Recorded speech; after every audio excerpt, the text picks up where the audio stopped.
जिवंत देव, जो पवित्र प्रभू येशू ख्रिस्ताच्या नावाला धन्यवाद. गलातीकर पत्राचा 5वा अध्याय 2ऱ्या वचनापासून मी आपल्यासाठी वाचतो. पहा, मी पाऊल तुम्हाला सांगतो की जर तुम्ही सुनता करून घेतली तर तुम्हास ख्रिस्ताचा काही उपयोग होणार नाही. सुनता करून घेणाऱ्या प्रत्येक माणसाला मी पुन्हा निश्चित अर्थाने सांगतो की तू संपूर्ण नियमशास्त्र आचरण्यास बांधलेला आहे. जे तुम्ही नियमशास्त्र नीतिमान ठरून पाहता त्या तुमचा ख्रिस्ता बरोबरचा संबंध नाहीसा झाला आहे.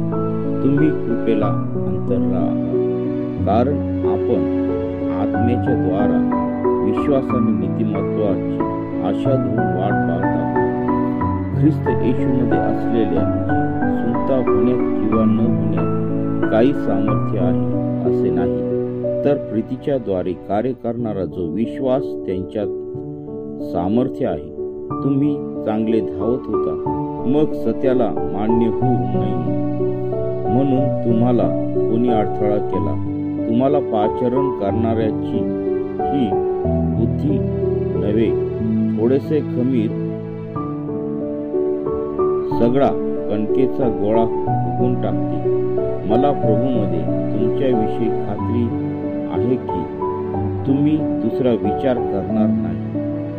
तुमच्या मनाची चलबिचल करणारा कोणी का असेना तो दंड होईल. बंधुजनो, मी अजून चिंतेचा उपदेश करीत असलो तर अद्याप माझा छळ का होत आहे? तसे असते तर वधस्तंभाचे अडखळण नाहीसे झाले आहे. तुमच्या ठाई अस्थिरता उत्पन्न करणारे स्वतःला छेदून घेतील तर बरे. वाचलेले वचन देव बाप आशीर्वादित करो. आमेन.